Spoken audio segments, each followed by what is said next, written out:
coming to our public involvement meeting for Wisconsin 69 and Wisconsin 92. We have a sign sheet and handouts over there, a lot of good information in there for detour routes and our In This Together, which is our standard process for how we work with businesses and residents and make sure everyone has all their needs met during construction, and make sure that we're not leaving anyone out. That's not what we want to do. I'm Logan Stevens, project manager for both these projects. We have Danny and Luke, designers, and then Steve, our supervisor.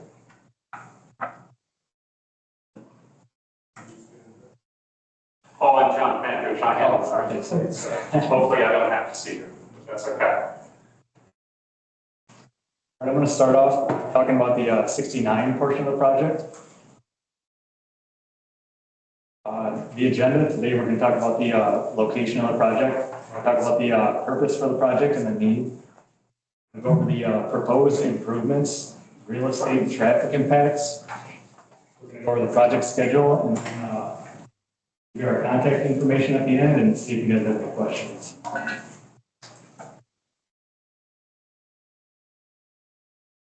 So the 69 project, it's nearly 1 mile. It goes from Jean Street down to Highway 92.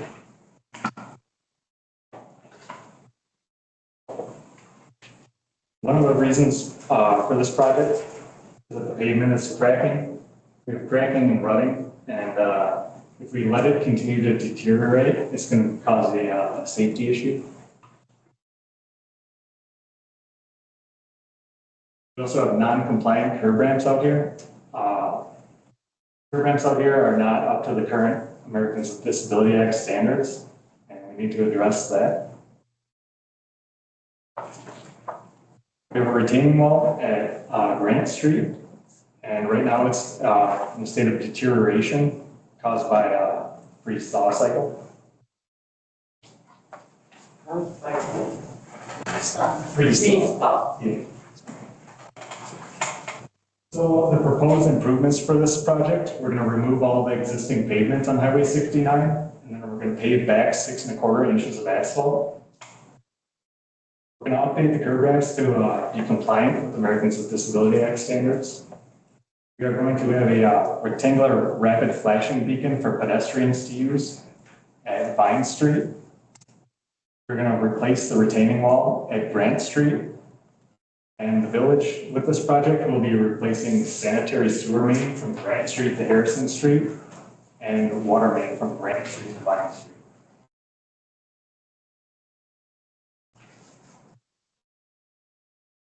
There are some real estate impacts of this project. There's going to be some small areas where we have to realign the sidewalk, where we're going to need some permanent right-of-way. And we're going to have temporary easement needs in order for the contractor to have room to work around the curves. Traffic impacts for this project. Wisconsin 69 will be closed to through traffic during construction. Access will be maintained for residential homes and businesses. And we're going to have some temporary pedestrian accommodations to allow access for pedestrians during the project. Project schedule, public feedback is going to be due August 16th of 2026, so 1 month from today. We're going to have final plans approved fall of 2029 and construction in 2030.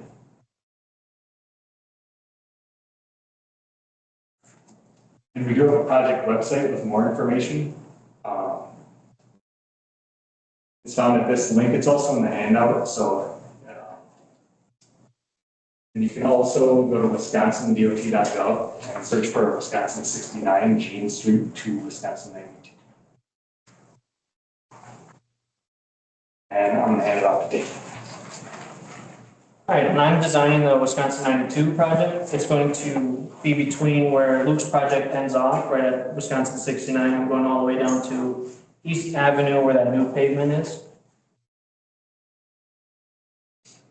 This is just a project map showing it's about half a mile of Wisconsin 92.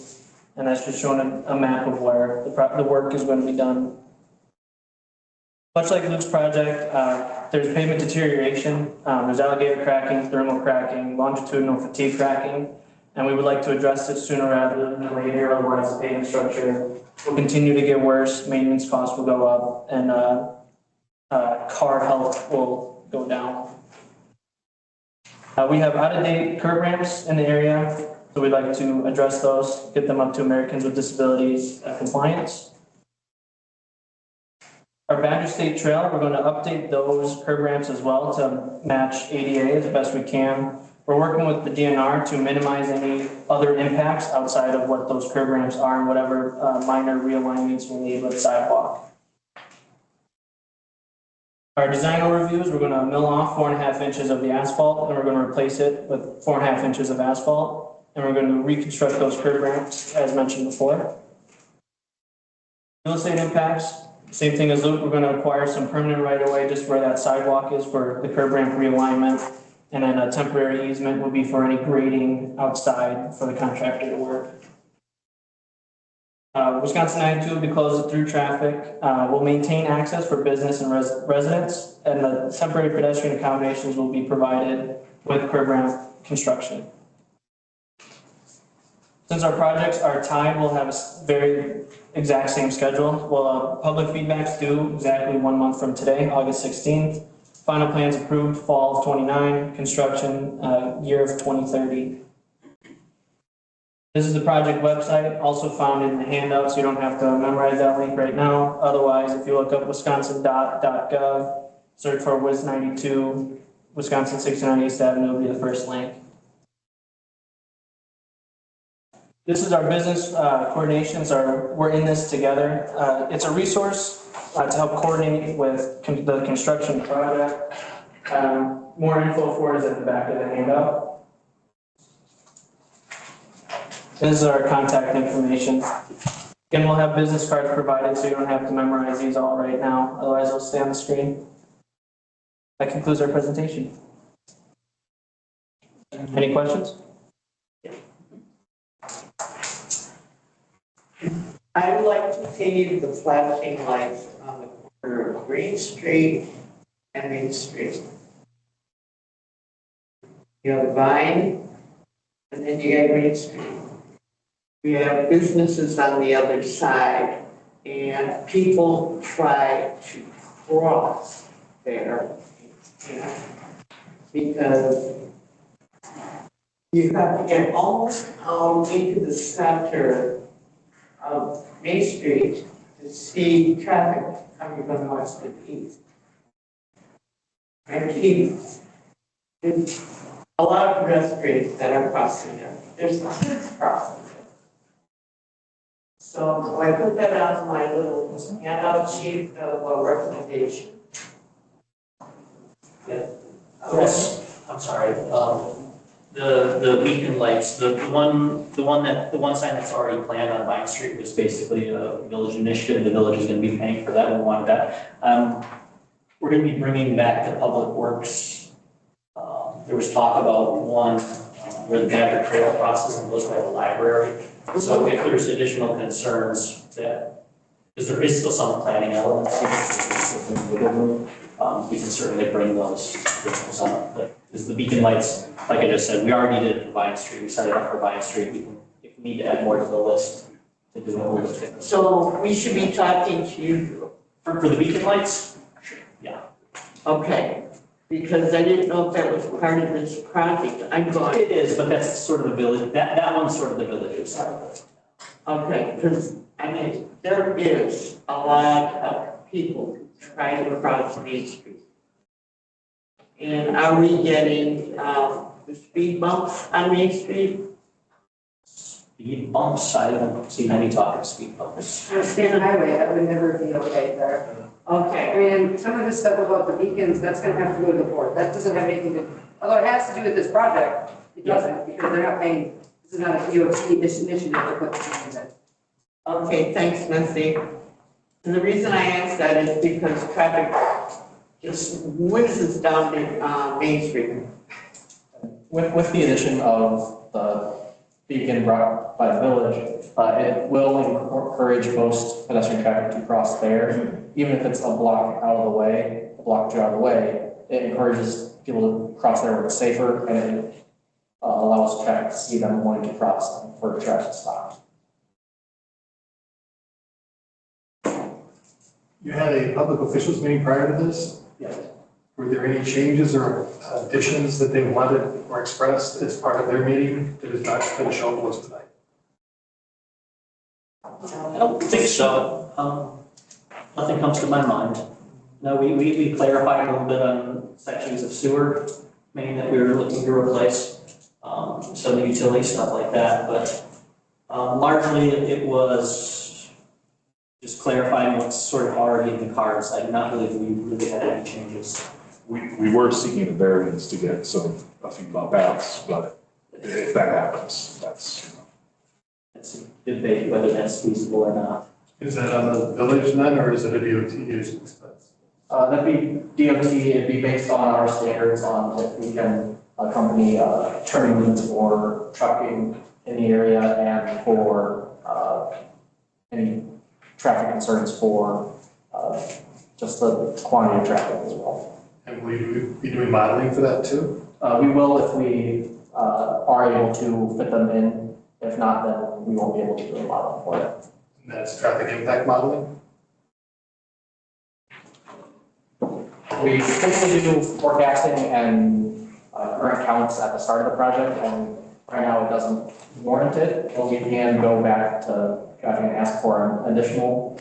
With that change, it could degrade the functional classification. But I think if we're moving up vehicles, correct? You say that again? With the bump outs, it could change the ability to really move traffic through. It only be intended for long trucking, which is where I believe it's in 64. So it's like, we have to accommodate a W65, which is your standard semi, in the turning movement as part of our requirements.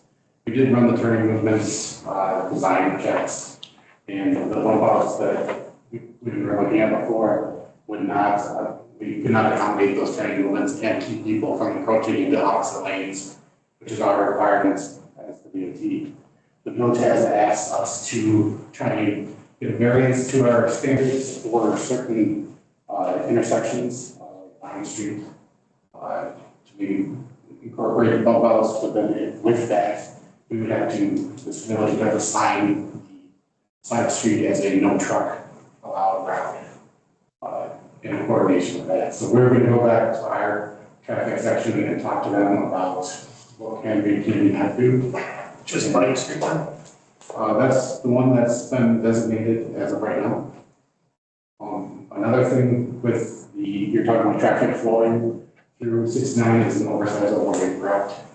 Therefore, we have to maintain 16 feet of clearance for travel lane and shoulder. And so our bump out would not be able to encroach any farther than that. I can't remember what our cross section is currently, but with parking is probably right around 20 feet. So we can come out a little bit with a bump out. You're talking about bump outs as far as where the parking stalls are we coming out at the ends when they plow snow, we gotta stop and go around that? Yes.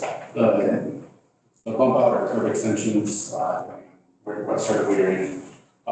Your curb one that you have now would come out into the parking stalls towards the street. Yep. And then loop around the corner. Is that required? It is not required. So why are we putting them in? That was just the board of trustees, we just had asked about bump outs and had been concerned about pedestrian traffic. There's no way that, I mean, that has to go through several variance moves before that's even gonna be out of plan. This project is 4 years out, the initial meeting, just to get an idea of it, but that is not in, there's not even, you might not even get that variance. It's not time to go with that. Some of the benefits of bump outs are it decreases your pedestrian crossing distance. So which makes it safer for pedestrians to cross 69. It gives us more room to make a more compliant program. Less impacts to real estate that way. It also gives us some space to put the flash UV in there, as well. All different things, just gives us more room, functionality. Some downsides are, the plowing maintenance and, just the truck turning movements, people kind of run over the curb and gutter. Are you planning on leveling the road up Main Street? Or are you gonna leave the curb and gutter the way it is and just take away the blacktop and repave it? So the scope of this project is, we're just gonna take the pavement off. So this is asphalt pavement, just gonna get that off. And then leave all the ground below will stay the same. And then we would check to make sure that it's compacted and up to standard. And then put the asphalt back on. But you're not planning on taking curb out? No, No, the only curb that's coming out is gonna be right at the curb ramps that we have to change for ADA compliance. When you go up Main Street, you tip to the left, going west, and you go back off again, for one block up. yeah, Yeah, the crown is staying where it is right now, so the drainage crown is gonna be staying as it currently is. So we're not changing street lights or taking trees out or anything like that this year. People will still be walking down the sidewalks and doing construction and more or less. You guys want to talk about that? yeah, do you want to talk about pedestrian? Yeah, so the only time that pedestrians typically won't be allowed to walk on the sidewalk during construction is either if they're working right on the sidewalk, either working on like a lateral where they have equipment right there and it's not safe for pedestrians to be right there, or if they're replacing a curb ramp, and usually we will divert them to either a different crossing and then cross them around and work at like one crossing or one curb ramp per like 4 at a time. So that way there's always at least 3 open to get around. So how many crosswalks you put in now? Or is that the village's plan to put it in, or is that your plan? I mean, I don't know, I'm just, So right now, maybe it's part of the meeting, maybe it's not. yeah, that's the plan. We can look at the borders as well, but right now, all the existing ramps that are currently in place are getting replaced. Just realigned a little bit. We are adding one north-south crossing, across 69 at Green Street. Yeah, that was there years ago. Yeah, quite a few crosswalks. So there will be one additional crossing marked across 69. And then I did see, like the fire station, you got the going south. Yeah, in that corner. It's painted there now. Is that going to be a curb and gutter type divider? To make that curb? Oh, That's going to still be painted. that'll have to stay painted for truck turning. So it'll stay the same as it is now. It'll be painted median. Good, makes it easy to drive by down snow or whatever.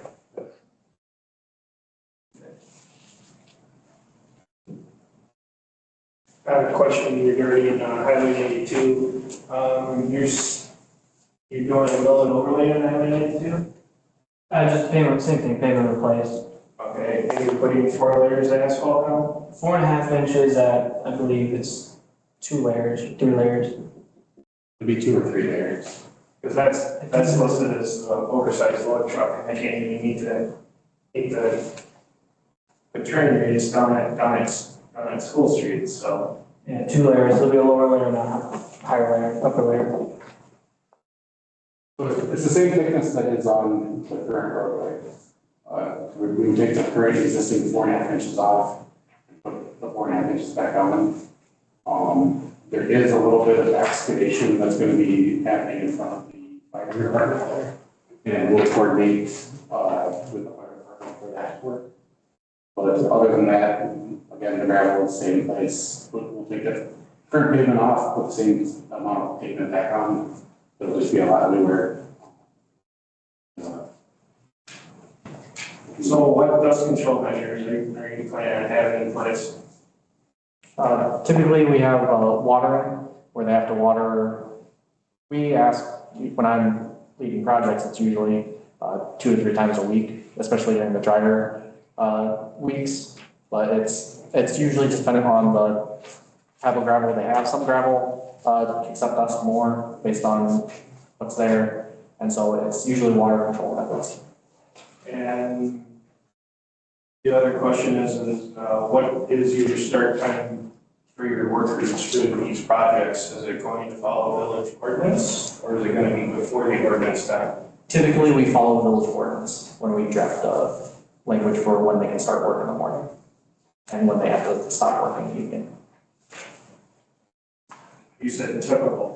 Typical, it's very rare cases that we allow outside time. Sometimes, projects might have something, like you might have a culvert crossing or something that may close the highway, so we'll do that at night sometimes. This project doesn't have that. So this project will be during the normal working hours. From probably 7 to 76, 75, whatever the village ordinance is. And what's your remediation plan for the diesel fumes and the vibration? Your diesel fumes is, I guess. All of the equipment has to meet EPA regulations as it is for working in construction sites. So all that's managed by federal contracts for diesel fumes.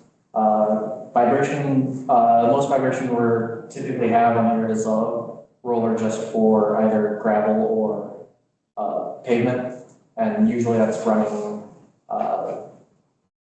in a block for 5 minutes every hour for just a little bit of time during just the gravel placement and compaction and pavement. What's the compaction rate? What's the poundage? Because my house is over 150 years old and foundation's already been cracked during the reconstruction and the interceptor sewer line project. So I'm just informing you now that we're probably not paying for a foundation. I know in the past I have to look into if this meets the requirements or not, but in the past there have been some projects where we have vibration sensors to make sure that anything happening is not exceeding certain vibrations, and if it does, construction stops. So if you want to give us your address and we can coordinate with you later and see if it meets the warrants for that, and we can add it in. And as part of this project and this meeting is we're just gathering data, sharing some information about our preliminary design, want to interact with the public, find out as much as we can, so like your crack basement, if you have special access needs, delivery trucks, all that type of information, and we'll take all that, we'll go back into the design and make sure we accommodate to the best we can for everybody involved. Another item that we've done in the past on projects is usually it's more like your restricted downtowns where your buildings are right on back very minimal sidewalk. We'll have something called a crack and damage survey, and that's where the contractor would come and coordinate with the property owners, build video, record, document any cracks prior to construction, and then we would come back through and do crack and damage survey after. Well. And then there's in that item, there's a remediation, and if something were to be found, we would follow that process.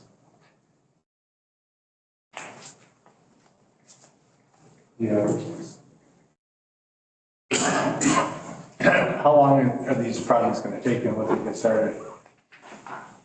Right now, we're still Just estimate, yeah. We're still getting quantities, so quantities will determine exactly how long. Okay. But typically, our goal is usually from school year to school year, which depending on certain municipalities is usually from right around Memorial Day to Labor Day. And then if we have to go longer than that, we usually coordinate with the schools to figure out if it's better to do it, start work earlier in the year or to work later in the year, just based on their issues and where we're going to be working. And some other things we've done in the past to accommodate the school year and some buses is we've coordinated with the school districts to say, hey, next fall, can you guys start a week later or 2 weeks later, do different things. So we don't have that overlapping thing. But we do our best to try and shrink it all down to as much as we can. and minimize our impacts to everything. We'll work with the village if there's any parades or events that happen on the village, like festivals, we'll accommodate as much as best we can. And go through the process of coordination, writing specials, restrictions for the contractor, working hours, what kind of surface we leave the street in for that time frame, all the different things we coordinate with the village.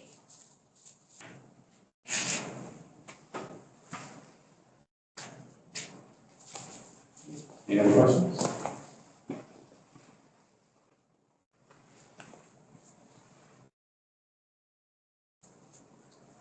You're none. Feel free to hang around. We'll be around for a while. Check out the boards. If any other questions come up, feel free to approach any of us. So hopefully answer them. Thank you. Thank you all for coming. And, please remember to sign in if you have those.